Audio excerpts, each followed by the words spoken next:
Nous allons paramétrer maintenant l'espace de travail. Alors, toujours pareil, il y a le mode classique, le ruban. Personnellement, avec AutoCAD, j'ai beaucoup de mal avec le ruban. Je suis désolé, chercher les commandes à chaque fois, se balader dans chaque menu, je préfère de loin travailler en mode classique. Et de plus, de temps en temps, il y a des petites fonctions qui font que je reste en mode classique. Premier problème, on n'a plus le mode classique de base dans la barre en bas, dans l'espace de travail. Première chose à faire, vérifier que paramètre de l'espace de travail soit bien sûr enregistré automatiquement, puisque par défaut il est toujours sur ne pas enregistrer. Donc première chose à vérifier. Éventuellement, on peut enregistrer l'espace de travail, comme ça on garde l'original, et puis un autre, ça mange pas de pain. Et maintenant, pour charger l'espace de travail classique, donc deux méthodes, je peux taper au clavier SR, script, donc le raccourci de script, chercher le fichier en question. Je peux afficher le menu déroulant, je peux aussi taper au clavier, menu barre, entrée et 1. Donc c'est la barre de menu qui se rajoute au-dessus des onglets du ruban. Et puis là, dans Outils, on retrouve également Script.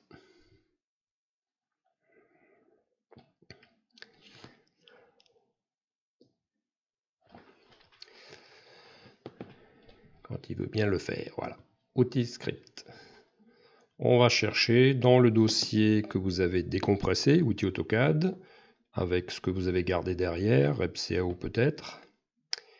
Et vous avez ici plusieurs scripts qui vont reprendre simplement les différentes configurations en fonction de l'écran. 2 lignes, 3 lignes, donc par rapport aux lignes du haut. On va prendre par exemple 2 lignes, ouvrir, et c'est parti. Donc il me réorganise mon affichage automatiquement. C'est comme si j'avais utilisé la commande toolbar, barre d'outils, et que j'avais appelé à chaque fois les différentes barres d'outils. On peut recommencer, outils script. On va prendre écran haute résolution, je ne sais plus ce que ça va faire. Ça fait que ça fait rien. Donc à tous les coups, script, il a dû garder le même nom. Ouvrir. Et effectivement, 2016, on l'appelait Postgres. Voilà. Donc en fait, dans le script, il va tout simplement créer l'espace de travail et il va le nommer. Donc honnêtement, c'est la première fois que je testais celui-là. Enfin, faut dire aussi que je m'amuse pas à charger plusieurs espaces de travail pour le plaisir. Donc je relance, voilà, là il passe, et ça va nous donner sensiblement la même chose. Donc au début, quand on fait ça, AutoCAD, il va un petit peu foutre le bazar dans les barres d'outils. On quitte, on revient, c'est rangé. Donc il n'y a pas de souci. Outils, script, allez, encore un petit. Le 2 lignes, je l'avais fait, oui. Donc outils, script. Ben, ceux qui sont confrontés aux versions anglaises, hein, là aussi. On a de temps en temps des versions anglaises. Voilà, un autre, etc. Voilà.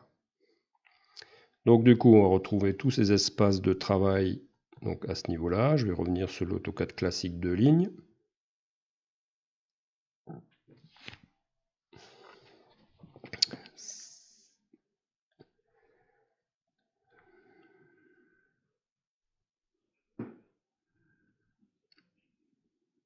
Voilà.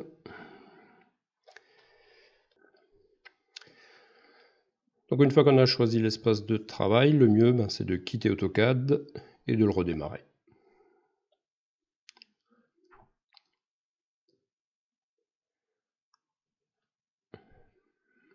On redémarre.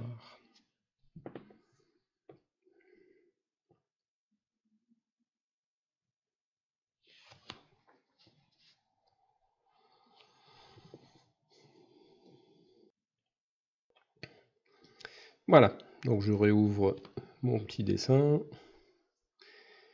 Et il nous a tout rangé proprement. On va continuer notre espace de travail avec en bas la ligne de commande. Donc si vous la laissez à chaque fois flottante comme ça, c'est assez désagréable je trouve à l'utilisation. Vous avez à chaque fois des messages qui vont se dérouler.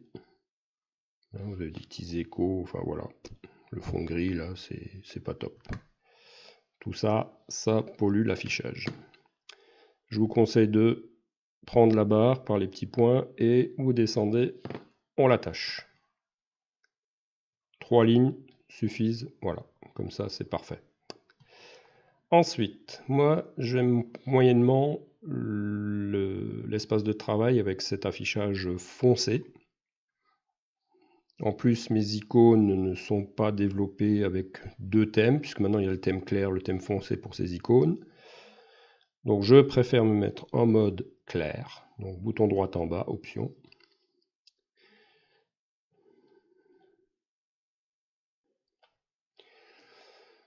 Dans l'onglet affichage, foncé, je le remplace par clair. Ceux que ça dérange, ben vous resterez en clair, en foncé.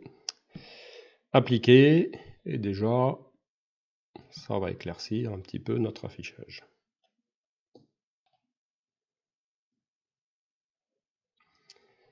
Voilà. Ensuite, puisqu'on est à ce niveau-là, moi j'aime bien aussi le réticule hop, qui traverse tout l'écran. Ensuite, une fâcheuse tendance, depuis la 2015, il masque les barres de défilement. Donc j'applique, donc c'est les ascenseurs sur le côté. Pratique pour la mise en page. Je vous conseille de les remettre. Au niveau de l'affichage, élément de la présentation, là aussi, c'est purement décoratif. Donc si, alors ça aussi on va l'enlever, le fameux lasso qui est apparu en 2015, voilà. Si vos paramètres d'impression ne sont pas réglés, vous allez vous retrouver avec ce fond gris, ce fond blanc, comme dit, purement décoratif, sans intérêt. Je décoche, sauf afficher les onglets. Tout le reste, je décoche. Tac. OK. Et on a un fond uniforme. Moi, je travaille en fond blanc. Donc sur ma feuille, fond blanc. Sur l'objet aussi, bouton droit option, affichage, couleur. Espace objet 2D, en plus c'est pas du noir, hein, c'est du gris foncé. Donc je prends blanc, j'en profite, feuille de présentation c'est bon, éditeur de bloc aussi, le fond gris, ça m'embête, je mets en blanc. Appliquer, fermer, et on va continuer dans ouvrir, enregistrer. On est sur une 2018 qui est une nouvelle version de référence. Si ça ne pose pas de problème, pour l'instant, je vous conseille peut-être de vous mettre en 2013 et d'attendre que progressivement tout le monde se mette à jour. Menu d'application, je mets habituellement 50, c'est l'historique qui va apparaître derrière l'icône en haut A et quand vous êtes sur l'onglet début, hein, en haut à gauche. Ensuite, sauvegarde automatique toutes les 3 minutes, c'est plus raisonnable.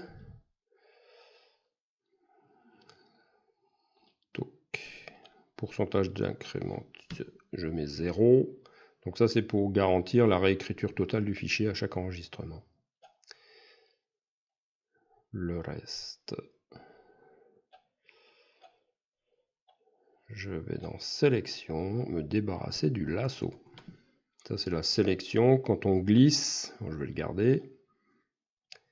Quand on a le malheur de glisser avec la souris, on fait une sélection en mode lasso. C'est beau, mais bon, c'est pas forcément utile.